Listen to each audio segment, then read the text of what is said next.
안녕하십니까. 칼슘과 뼈에 대한 이야기를 하겠습니다. 뼈는 건강의 베이스이자 주춧돌인 만큼 아주 중요하나 대부분 그냥 그런 뼈로만 생각하고 건강과 상관관계가 없이 칼슘을 먹으면 뼈만 좋아진다는 생각을 하고 계신 분들이 대부분이기에 오늘은 칼슘과 뼈에 대해 설명을 드릴까 합니다. 오늘 제 방송을 잘 듣고 실천하시면 평생 골다공증 걱정 없이 또 건강하게 살 수가 있습니다. 뼈의 기능은 대부분 장기를 보호하는 기능과 지지 기능의 역할만 생각하시는 분이 많습니다. 그러나 생각보다 뼈의 역할이 많으며 건강에 많은 영향을 미칩니다. 뼈는 보호와 지지 기능 외에 피를 만들어내는 조혈 기능, 칼슘과 마그네슘, 포타슘 그리고 나트륨을 저장하는 저장 기능, 그리고 이렇게 저장된 미네랄을 신체 환경에 따라 혈액으로 보내어주는 교환 기능을 대표적 기능이 있습니다. 이러한 뼈의 골밀도를 채우는 성장은 7년이 걸리며 이러한 성장이 5번만 반복을 한 후 더 이상의 성장은 없어지고 혈액 내 칼슘이 부족 시 인체 장기에서는 오로지 뼈에서 빼내어 서기만 합니다. 즉 7년을 5번 곱하면 35입니다. 35세가 넘으면 뼈의 골밀도는 몇 가지 예외를 제외하고 더 이상 채울 수가 없다는 것입니다. 사실 이때부터 인체는 노화가 시작된다고 보아야 할 것입니다. 그럼 나이가 들어 먹는 칼슘은 뼈에 좋아라고 먹는데 뼈에 채울 수 없는데 왜 먹어야 하는가 라고 생각할 수 있습니다. 그건 칼슘이 신체 활동에서 칼슘의 역할은 아주 다양합니다. 성장이 끝나면 뼈는 더 이상 성장을 하지 못합니다. 그러나 낡은 뼈를 없애주는 세포를 파골세포라 하는데 이 파골세포가 낡은 뼈를 없애면 조골세포가 새로운 뼈로 채워줍니다. 뭔가 복잡하고 말이 어렵게 느껴질 것입니다. 뼈를 피부로 생각해 보도록 합시다. 우리가 20대에 가장 탄탄한 피부를 가지고 있지요. 성장이 끝나면 피부가 계속 성장을 하는 건 아니지요. 그러나 피부층은 시간이 지나면서 산화되고 낡아 때로 벗겨지고 새 피부가 형성되지요. 마찬가지입니다. 뼈도 성장이 끝나면 더 이상 성장이 없고 피부가 새롭게 나듯 뼈도 새롭게 나옵니다. 이때 낡은 뼈를 없애주는 게 파골세포이고 새로운 뼈로 만들어주는 게 조골세포라고 합니다. 이러한 조골세포 형성에 칼슘이 필요하며 또 혈액 내에서 칼슘이 이용되는 역할이 아주 다양합니다. 혈액 내에서는 칼슘은 혈관의 상처를 치유하며 인체의 정기적 신호 전달 역할을 하고 또 근육 수축 작용을 합니다. 이처럼 칼슘은 체내의 모든 근육에 수축 작용을 시킵니다. 우리의 위장, 소장, 대장은 말할 것 없이 모든 장기에는 근육이 있습니다. 심지어 혈관에도 있으며 뼈 속에도 근육층이 일부 있습니다. 소화를 시키지 못하는 원인 중 여러 가지 원인이 있겠지만 그 하나도 칼슘이 부족함으로써 위에 수축작용을 시키지 못해 일어날 수 있으며 변비 역시도 장의 수축작용을 하지 못해 일어날 수 있습니다. 또 대동맥에서 중동맥, 소동맥 그리고 모세동맥에 이르는 동맥의 변환점마다 괄약근이 존재합니다.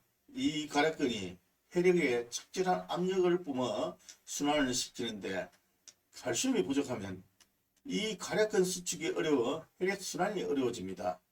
이처럼 칼슘이 부족하면 약 150개의 질병이 발생한다고 합니다. 암 역시 칼슘 부족으로 발생하는 경우가 있습니다. DNA 복제 시 칼슘이 부족하면 변형이 일어나며 칼슘 부족 시 혈압의 상승과 체온의 저하를 불러일으킵니다. 이런 이유로 심장이 좋지 않은 분들은 이온 칼슘과 마그네슘을 복용하시는 걸 권장드립니다. 여기에서 인체에서 중요한 심장의 수축작용이 멈춘다면 사망을 하겠지요. 이런 이유로 혈액 내 칼슘의 역할은 아주 중요합니다. 다시 강조하지만 혈액 내 칼슘이라고 말씀드렸습니다. 혈액 내 칼슘이 얼마나 필요한지를 알아보겠습니다. 인체는 체중의 약 12분의 1이 혈액으로 존재하며 이 혈액 중 칼슘의 양은 혈액의 0.01% 정도입니다. 이를 예를 들어 계산을 하면 45kg의 몸무게를 가진 성인의 경우 몸무게 12분의 1이 혈액이니 비중이 물과 같다고 가정을 한다면 약 3.75리터 3750ml가 혈액이며 혈액 내 칼슘은 3750 곱하기 0.01은 37.5가 되기 때문에 즉 45kg 체중에 필요한 혈중 칼슘은 37.5ml가 있어야 합니다.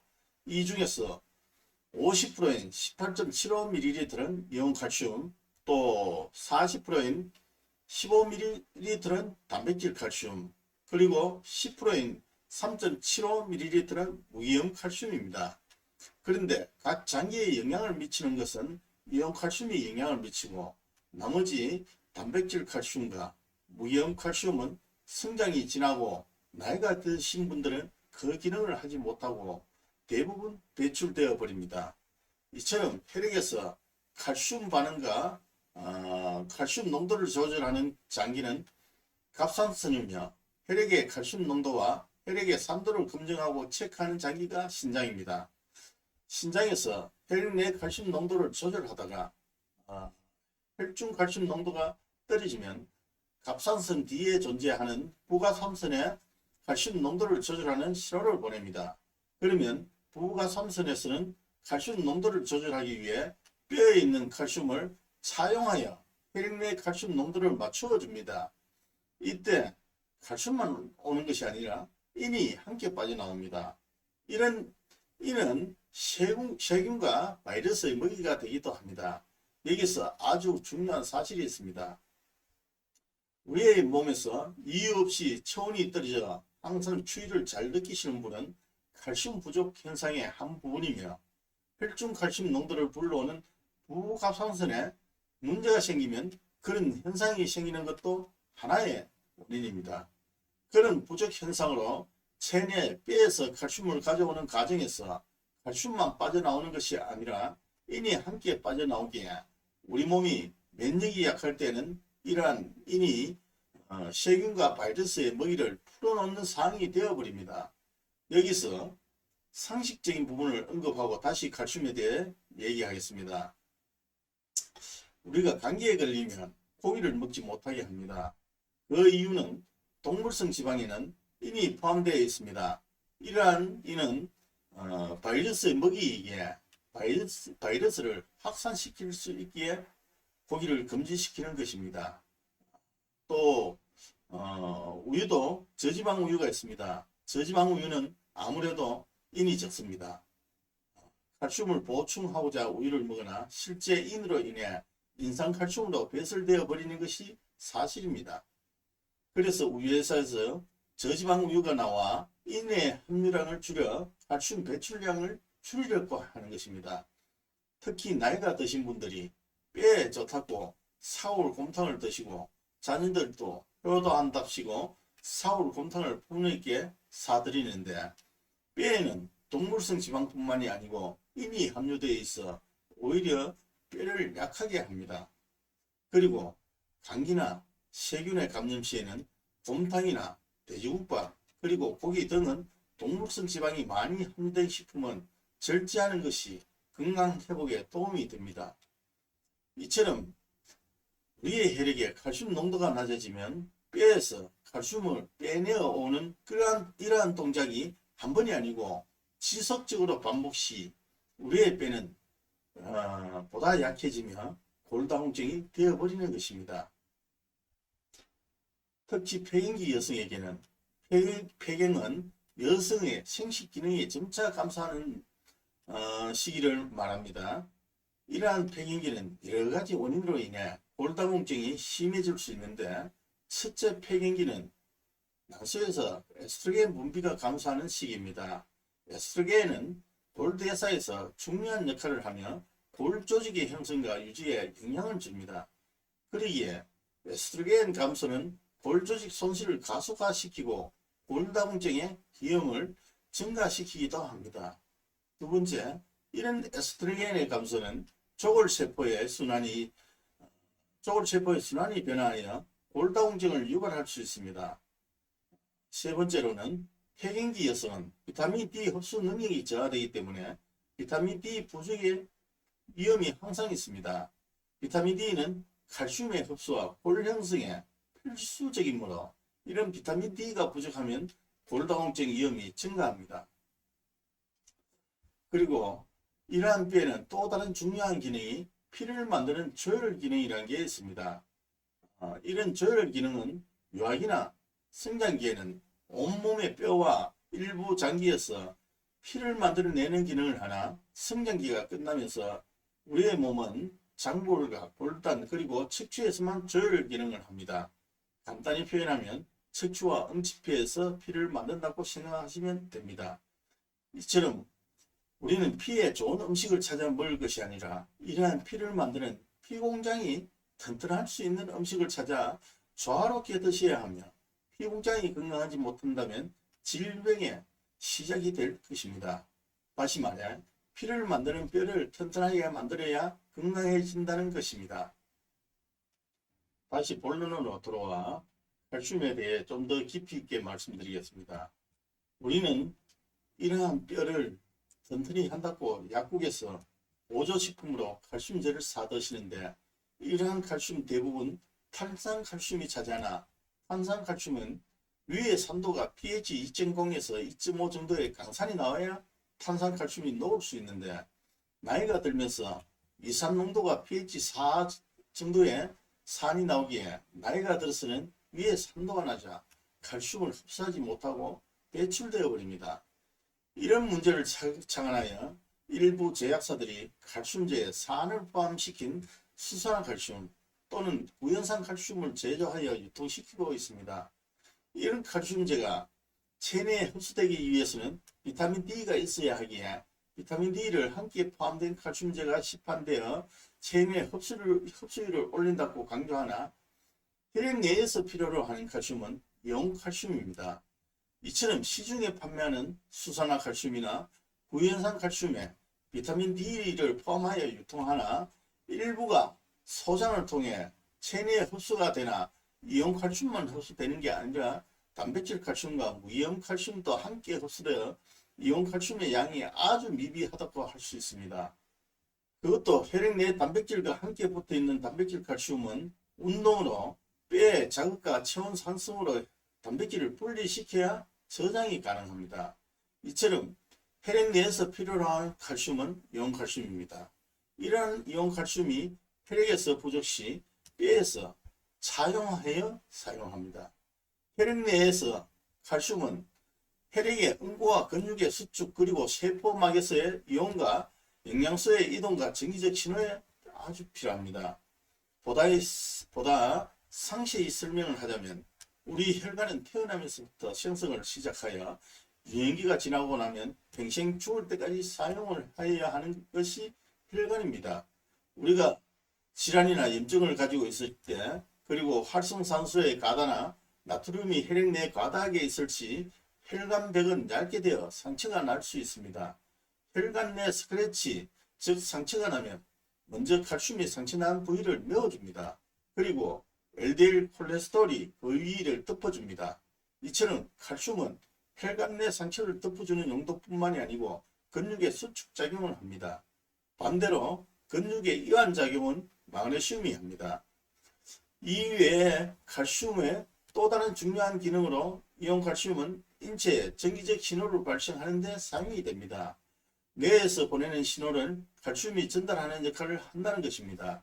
이러한 혈액 내 칼슘이 용도를 다하고 혈액 내에 떠돌아다니거나 단백질 칼슘이 혈액 내 소동맥의 한 부분에 정착하면 혈류의 흐름을 방해하고 심한 경우 뇌에 그린 현상이 생긴다면 뇌졸중이 되는 것입니다.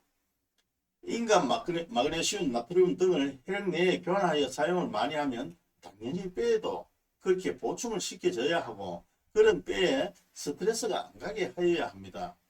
성인이 되어서도 피부가 재생되어 때가 나오듯이 뼈도 끊임없이 새로운 뼈로 골체 형성을 한다는 사실을 인식하셔야 합니다.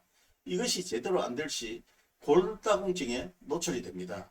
이러한 사항이 지속이 되면 인 등의 미네랄 부족으로 교환 기능이 낮아지고 그렇게 됨으로써 DNA나 RNA 기능이 저하와 ATP를 생산하지 못하거나 나이가 들면서 기력이 없어지는 한 요인을 가지고 있습니다.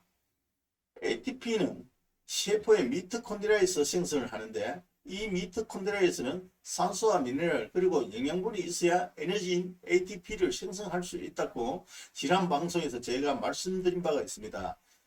이렇듯 뼈는 장기 이상으로 꾸준히 보이지 않게 일을 하고 있습니다. 이런 중요한 뼈가 건강하지 못하면 여기서부터 건강이 흐물어지기 시작합니다. 흔히 혈압이라면 피의 압력으로 생각하시죠. 인체의 수분 중 피는 10%이며 나머지 90%는 수액입니다. 이런 수액을 관리하는 곳이 뼈입니다. 수액의 압을 조절하면 혈압은 자동으로 잡힙니다. 혈압약 성분 중 이뇨제가 있습니다. 인체에 수압을 빼 혈압을 조절하는 것이 이뇨제의 역할입니다. 이러한 중요한 뼈를 바로할 때 우리의 건강을 바로 지킬 수가 있습니다. 뼈 건강 정말 중요합니다. 100년을 가도 썩지 않는 것이 뼈이며 유전자 정보가 담겨 있습니다. 그럼에도 우리가 먹는 칼슘 보충제는 한 개의 태블릿에 500mg을 넣는 것임에도 불구하고 대부분 배출되어 쓰레기로 처리된다는 것입니다. 그리고 체내에 단백질 칼슘이 쌓인다는 것은 건강에 아주 위험합니다. 혹시 혈액 검사를 하신다면 칼슘과 인 수치를 꼭 점검하시기 바랍니다. 인과 칼슘 수치를 곱해서 60이란 수치가 넘었으면 혈관 내 칼슘이 퇴적되기 시작을 하는 것입니다. 또 단백질 칼슘이나 무기형 칼슘이 활성산소와 만났어도 혈관에 퇴적될 수가 있습니다. 이처럼 이온 칼슘이 아닌 칼슘은 근육이나 풍판, 뇌로의 결석을 만들어내기도 합니다.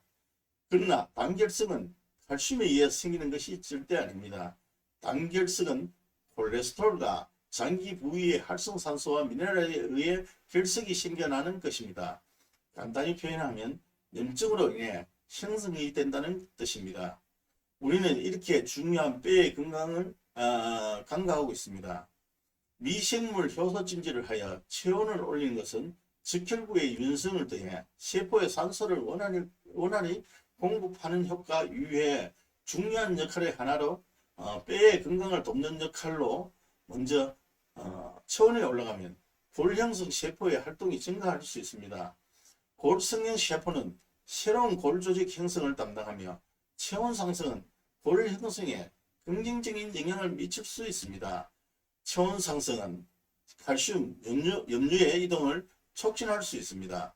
칼슘은 뼈 형성과 유지에 필수적인 미네랄이며 체온 상승으로 인해 칼슘의 이동이 증가하면서 뼈에 더 많은 칼슘이 공급될 수 있습니다.